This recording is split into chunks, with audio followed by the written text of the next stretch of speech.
Captain Ibrahim Traore, sat poised and reflective under the harsh studio lights, his sharp eyes steady and calm as the world's media watched intently. The interview had been anticipated globally, capturing attention from New York to Beijing, Moscow to Johannesburg. He appeared neither rushed nor anxious, his uniform impeccably pressed, medals subtly glinting in the studio's carefully orchestrated lighting. Ibrahim was aware of the symbolic weight of this moment, his very presence signaling Burkina Faso's emerging voice in international politics. As the prominent interviewer from one of the world's leading news networks began to frame his questions, Ibrahim quietly absorbed the charged atmosphere, sensing the delicate balancing act required of him. The room was cool, yet tension crackled subtly beneath the surface. Millions awaited his responses, each word capable of tipping diplomatic scales in unpredictable directions. Ibrahim knew the magnitude of what lay ahead, fully conscious that his measured neutrality could hold significant repercussions for both his country and personal legacy. The initial questions came softly, probing his thoughts on global peace and security, carefully avoiding direct mention of ongoing conflicts. Ibrahim responded thoughtfully, his answers calm and deliberate. He projected an image of composed strength, his voice a steady baritone, rich with controlled authority.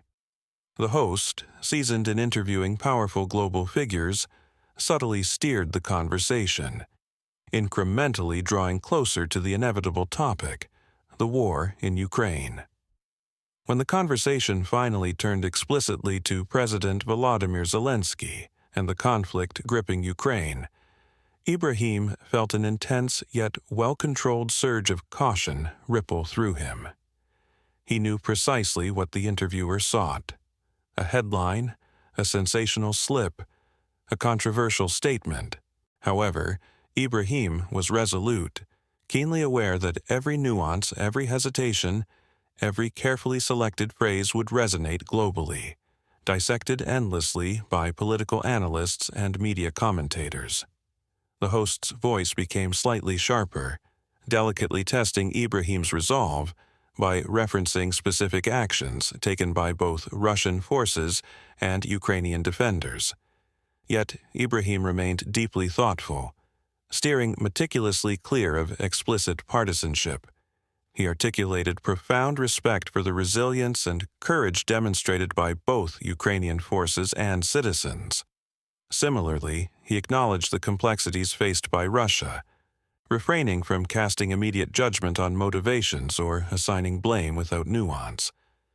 Ibrahim's tactful acknowledgement of President Zelensky's leadership avoided simplistic praise or critique. Instead, he emphasized the monumental responsibilities carried by any leader during times of war.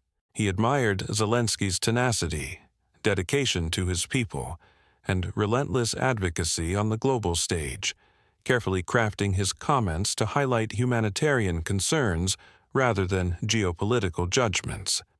His voice unwavering, Ibrahim emphasized the tragic human toll that warfare invariably exacted, expressing genuine empathy for the countless families torn apart, homes destroyed, and lives irreversibly altered. His words resonated profoundly across broadcast networks, imprinting his sincerity into every attentive listener's consciousness. The interview progressed smoothly, though tension hovered subtly, perceptible to those attuned to diplomatic subtleties. Ibrahim steadfastly maintained his balanced approach, firmly yet diplomatically refusing to align unequivocally with either Ukraine or Russia. He articulated clearly his primary goal: facilitating dialogue, supporting peaceful resolutions, and alleviating human suffering wherever possible. His tone underscored an unwavering commitment to humanitarian principles over political posturing.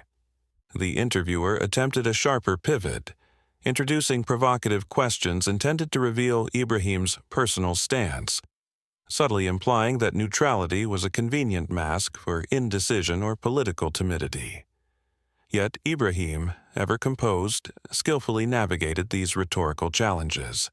His answers became nuanced explorations of diplomacy itself, illuminating its necessity precisely because conflicts were inherently complex, charged with historical context, national pride, and deep-seated fears.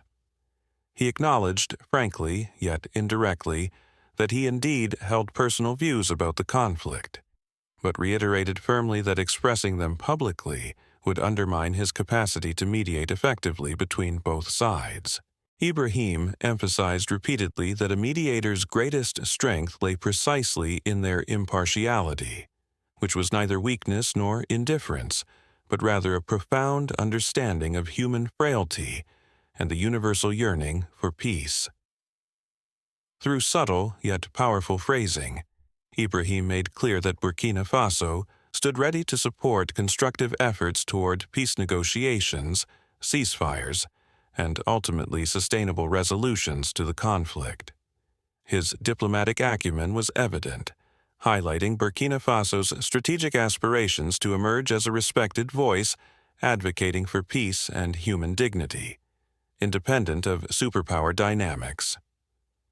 As the first portion of the interview drew to a temporary pause, Captain Ibrahim Traore allowed himself a brief internal acknowledgement of satisfaction. He had successfully conveyed his nation's position, balanced meticulously between empathy, respect, and diplomatic neutrality. The host signaled a brief intermission, during which Ibrahim quietly contemplated the unfolding dialogue, mentally preparing himself for the inevitable intensification of scrutiny awaiting him. The studio lights dimmed slightly, affording him a momentary respite, yet his mind remained sharply focused. Ibrahim understood clearly that the challenging questions were only beginning, and his resolve must remain unyielding.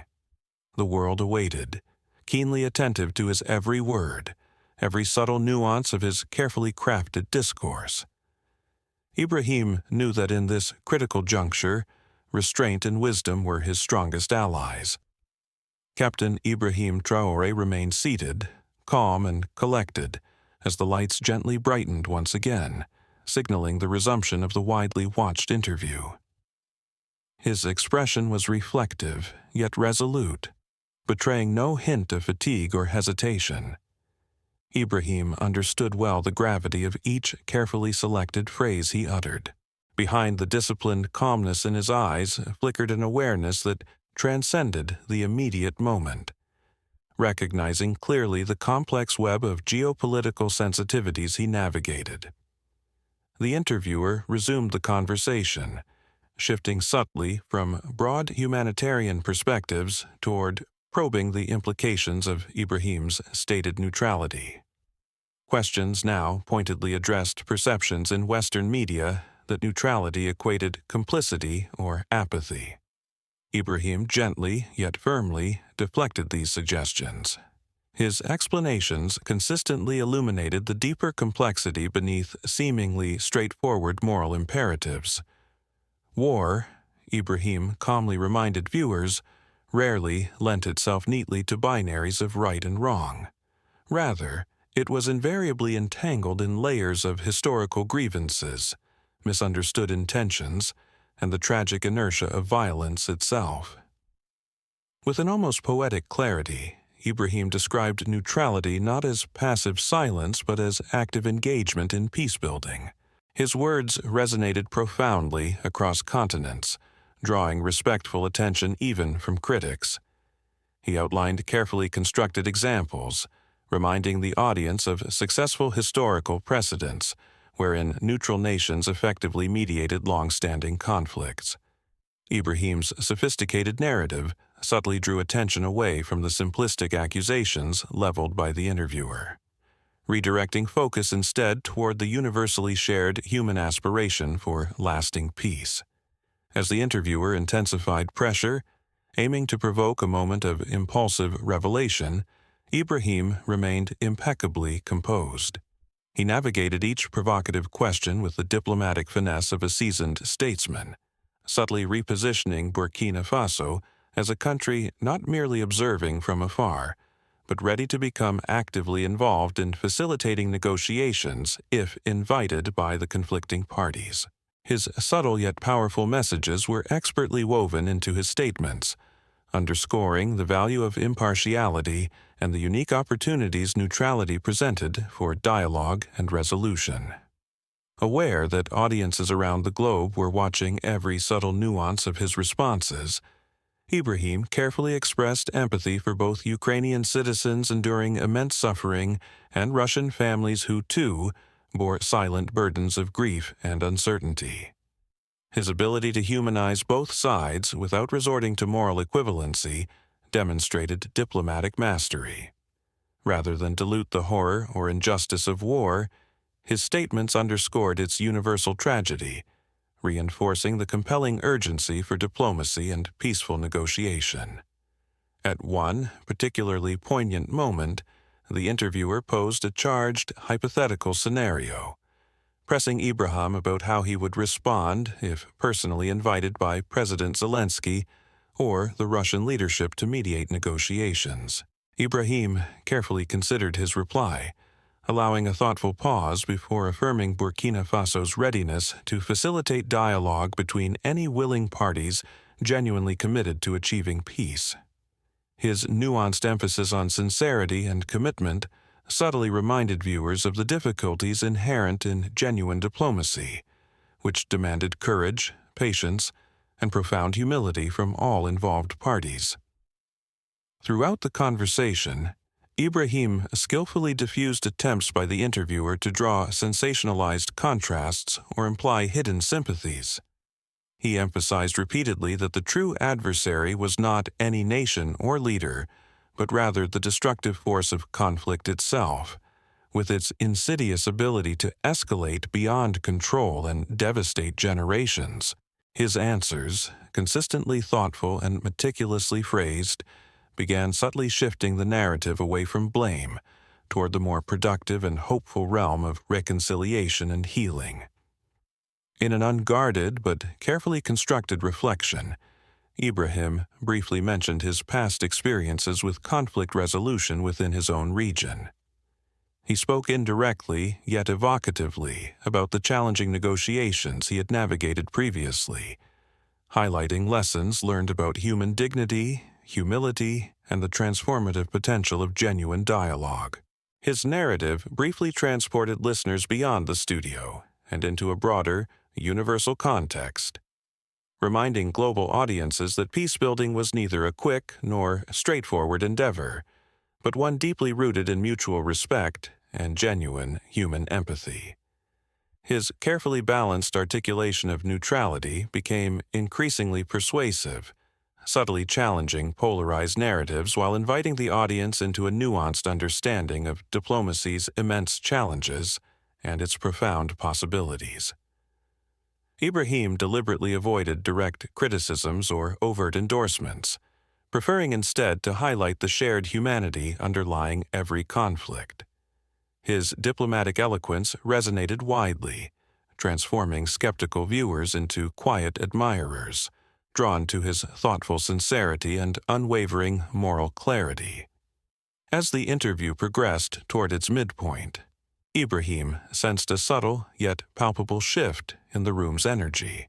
The interviewer, initially intent on confrontation, began to recognize the futility of attempting to provoke impulsive statements from such a disciplined figure. Ibrahim's composed manner and carefully crafted narratives gradually turned the dynamic from an adversarial interrogation toward a genuine exploration of complex geopolitical realities and their human consequences. Inwardly, Ibrahim acknowledged with quiet satisfaction that he had succeeded in maintaining equilibrium under significant pressure, subtly guiding the global audience to reconsider overly simplistic viewpoints. He knew, however, that challenges lay ahead, more direct provocations, intricate questions designed specifically to destabilize his diplomatic composure. Yet, Ibrahim felt unwavering confidence, drawing strength from his principles, clarity from his purpose, and inspiration from the quiet resilience he had witnessed repeatedly among those who strove bravely for peace in conditions far harsher than his own. Quietly, Ibrahim prepared himself mentally for the continuation of the interview, fully aware of the delicate balance he must continue to sustain. The eyes of millions remained fixed upon him, watching closely for even the faintest misstep. Yet he felt no fear, only a profound sense of duty and determination, knowing clearly that his careful neutrality could inspire greater empathy, understanding, and perhaps even tentative steps toward a lasting peace. Captain Ibrahim Traore adjusted slightly in his seat, maintaining his composed posture as the intensity of the interview subtly increased. The interviewer, recognizing Ibrahim's diplomatic resilience, pivoted again, moving to questions designed explicitly to probe deeper layers of his character and motivations.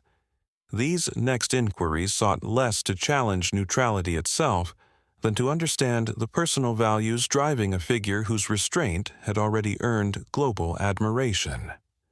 Carefully, Ibrahim steered the conversation from abstract geopolitics toward intimate reflections on leadership, conflict resolution, and the moral responsibilities carried by statesmen.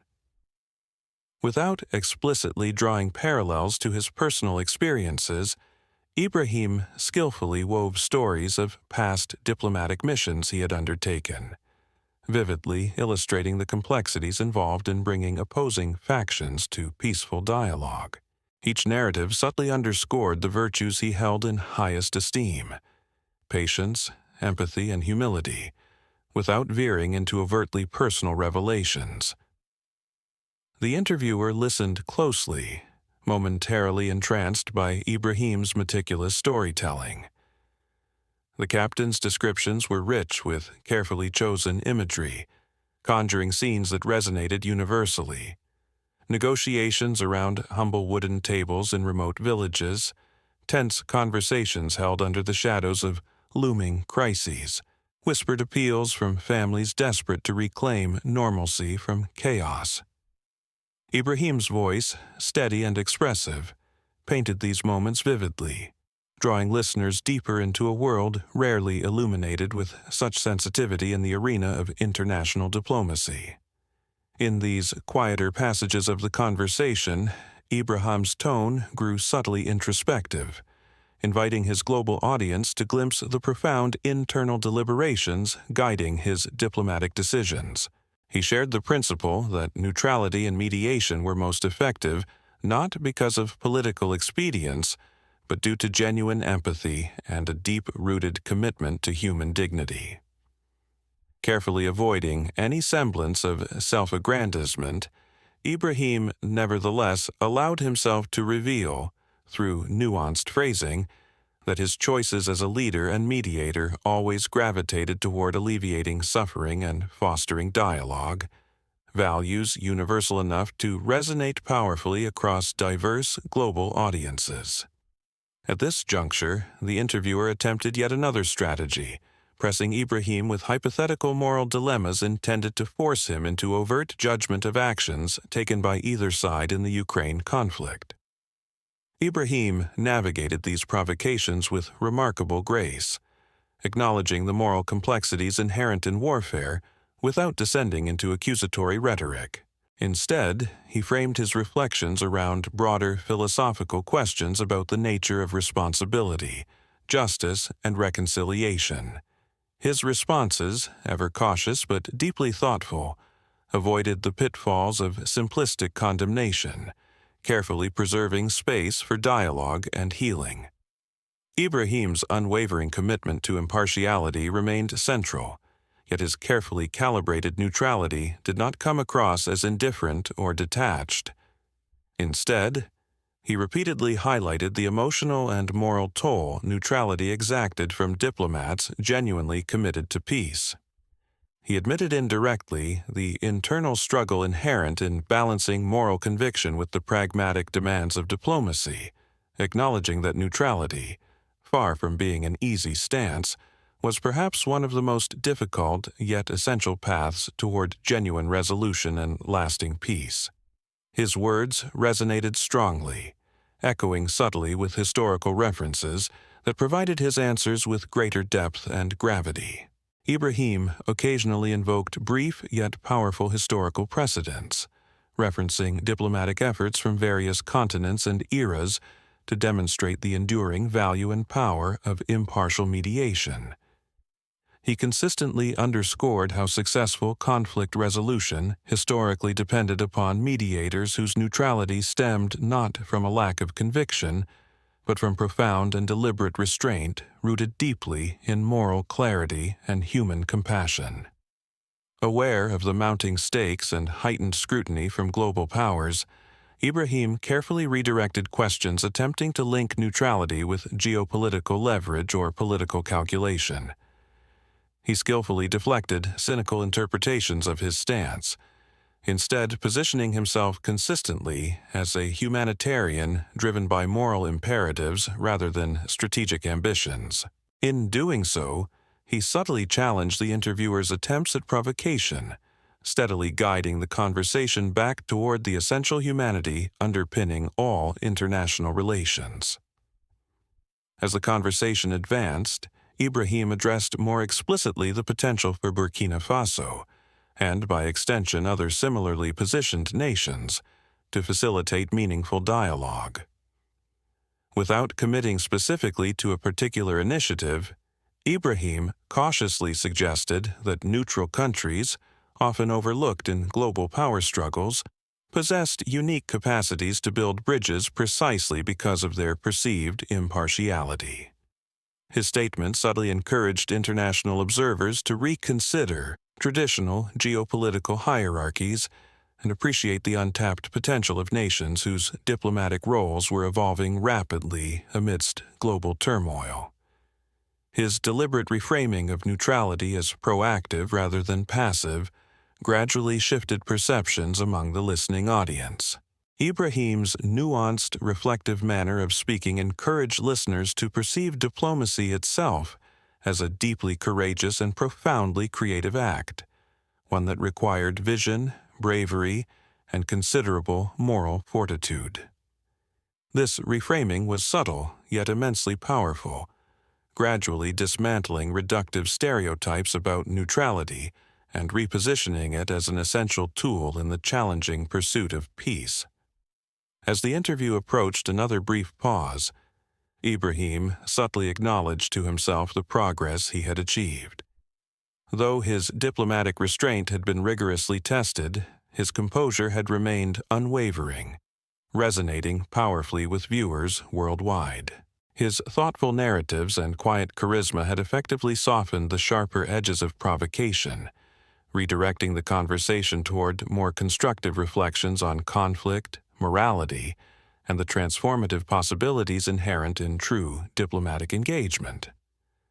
Yet Ibrahim knew the hardest part of the dialogue still lay ahead. Anticipating that the interviewer's final segments would likely include the most pointed and provocative inquiries, he silently reaffirmed his commitment to measured reflection and unwavering restraint. The weight of responsibility was immense, yet Ibrahim felt deeply assured that his approach, grounded firmly in empathy, wisdom, and a sincere commitment to peace, would continue resonating powerfully, inviting global audiences toward deeper understanding, reflection, and perhaps even meaningful change. Captain Ibrahim Traore exhaled quietly as the studio briefly dimmed for the next intermission, a pause barely noticeable by the millions engrossed in the unfolding conversation. He used this fleeting moment to recalibrate his thoughts, recognizing the increasing demands of the interview. His disciplined composure had thus far navigated the subtle provocations effectively, yet he remained acutely aware that the remaining segments would test him still further. When the lights brightened once again, the interviewer, noticeably more intense and pointed in demeanor, initiated a new direction, probing deeply into Ibrahim's views on international responsibility and accountability. Questions were framed with careful intent, designed explicitly to corner him into making judgments about actions committed during the ongoing conflict in Ukraine. Ibrahim, sensing the careful orchestration behind these questions, retained his disciplined neutrality, yet deftly expanded the discourse beyond immediate circumstances, guiding listeners into broader reflections about war's devastating and often irreversible consequences.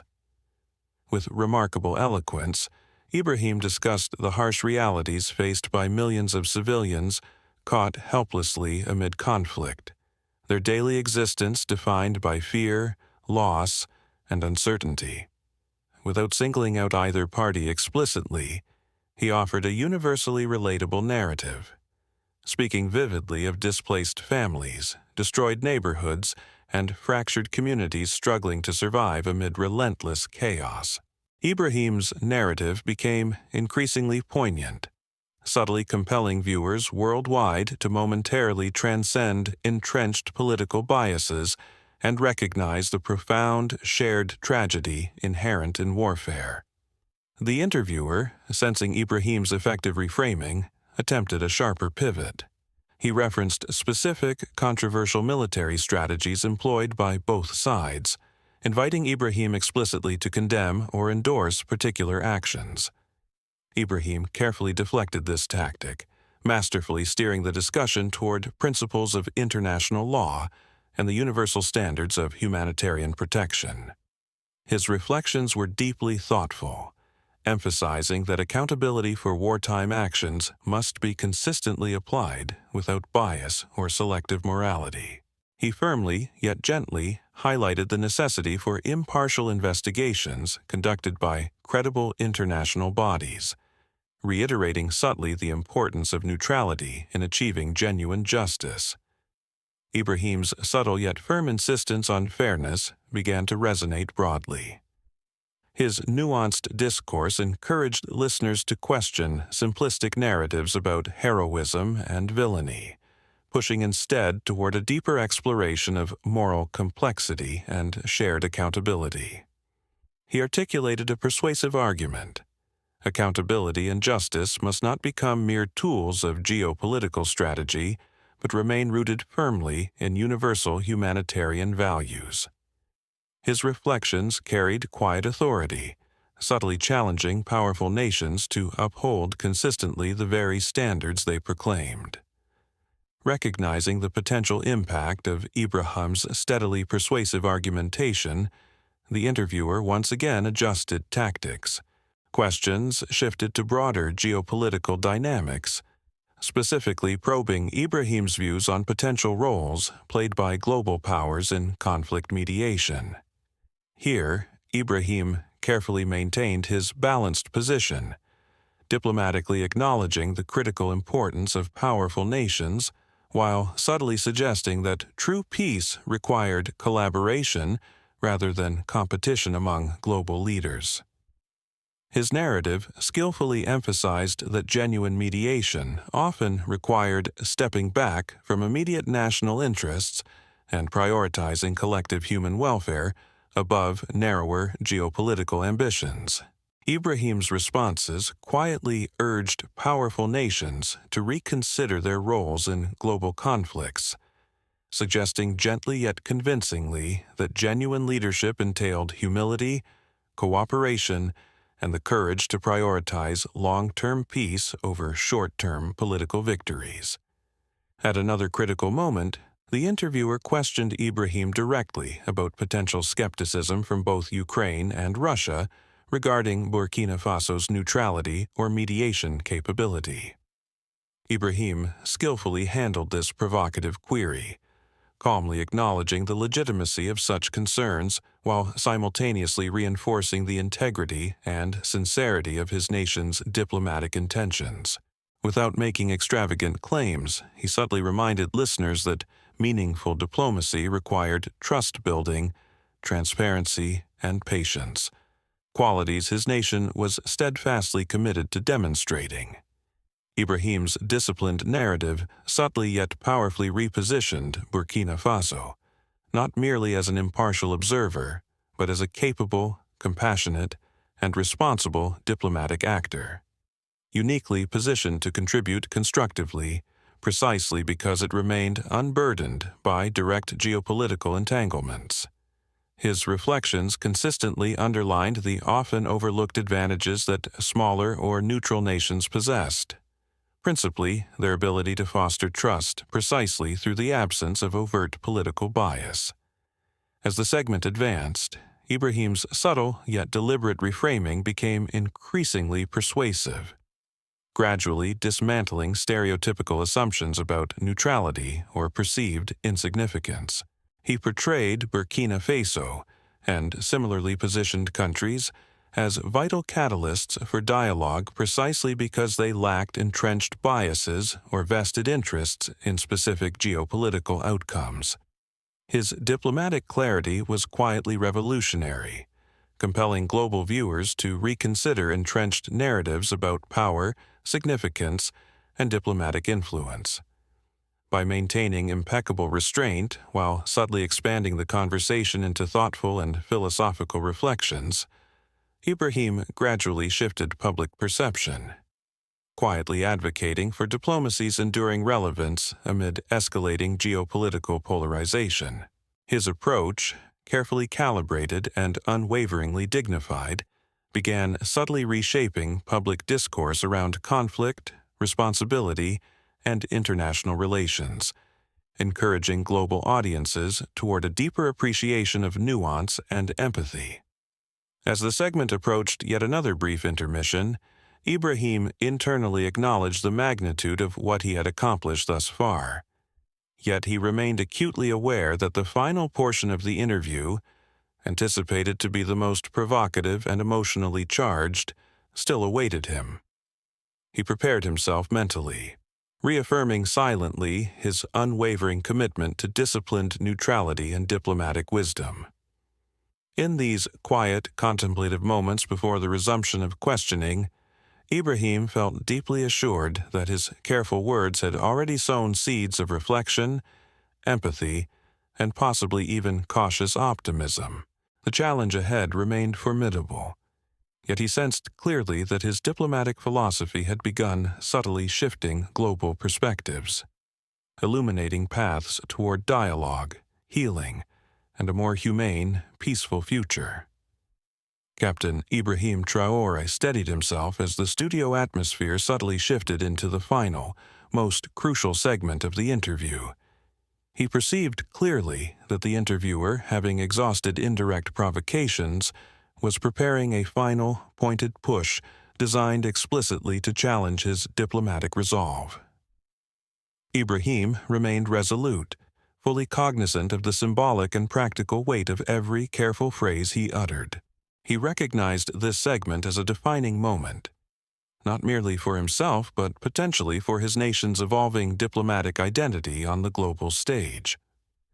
The interviewer began to question Ibrahim more directly about the long-term implications of neutrality for Burkina Faso, specifically probing whether maintaining impartiality might limit the country's potential influence or isolate it from major global alliances. Ibrahim responded thoughtfully, carefully expanding the perspective.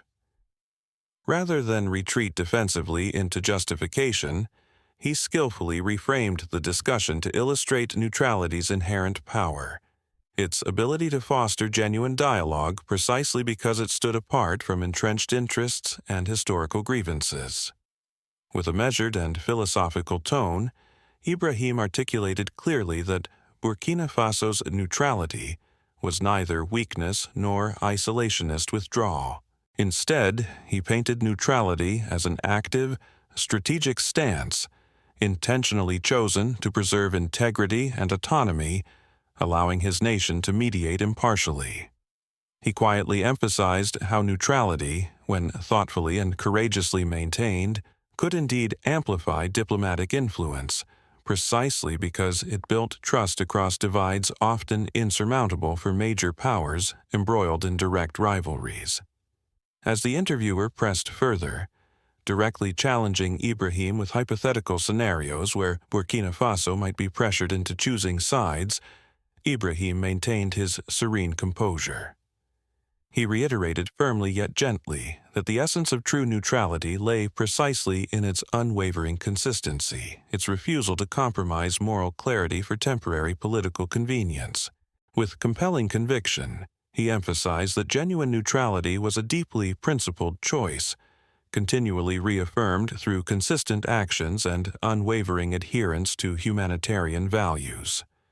The interviewer, realizing the futility of questioning Ibrahim's steadfastness directly, shifted strategies once more, attempting instead to highlight potential domestic criticism within Burkina Faso itself. Questions subtly implied that Ibrahim's position might be perceived domestically as indecisive or overly cautious.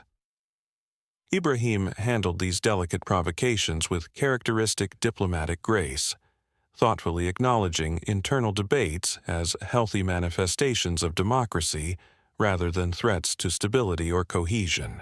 He skillfully reframed domestic diversity of opinion as evidence of national maturity, emphasizing that effective diplomacy required internal dialogue and consensus rather than unilateral declarations from individual leaders. Ibrahim's narrative increasingly drew listeners into a reflective exploration of democratic governance, responsibility, and civic participation in international affairs. His ability to connect domestic and international diplomacy resonated powerfully, subtly reaffirming Burkina Faso's democratic values without falling into defensiveness or ideological posturing. He painted vividly the importance of engaging citizens thoughtfully in complex global conversations, emphasizing that sustainable peace required widespread public understanding, engagement, and support. Recognizing Ibrahim's adept handling of every diplomatic nuance, the interviewer finally introduced a more emotionally charged angle. He vividly described specific humanitarian tragedies occurring daily in Ukraine, implicitly challenging Ibrahim to justify neutrality in the face of immediate human suffering. Ibrahim met this powerful provocation with extraordinary sensitivity, demonstrating deep empathy without compromising diplomatic integrity. He expressed heartfelt sorrow for victims on all sides, firmly asserting that neutrality did not equate to indifference, but represented instead a profound commitment to addressing suffering without fueling further conflict through partisan actions. With careful yet compelling eloquence, Ibrahim detailed constructive humanitarian efforts his nation could support: medical aid, refugee assistance, support for negotiations, actions explicitly designed to alleviate human suffering while remaining impartial. His thoughtful emphasis on humanitarian responsibility resonated powerfully, subtly yet clearly demonstrating that neutrality, far from passive withdrawal, was actively engaged in healing wounds inflicted by warfare. As the interviewer's strategies increasingly faltered against Ibrahim's unwavering resolve, the conversation subtly evolved into an unexpected and profound exploration of moral leadership, empathy, and the ethical obligations of statesmen. Ibrahim seized the opportunity, quietly asserting that true diplomatic strength required precisely this unwavering commitment to moral clarity, even amid tremendous pressure. His reflections, quietly yet powerfully stated, transformed the interview into a profound meditation on the responsibilities inherent in leadership, diplomacy, and global citizenship. By this point, the audience, initially expecting controversy or sensational revelations, found themselves instead drawn into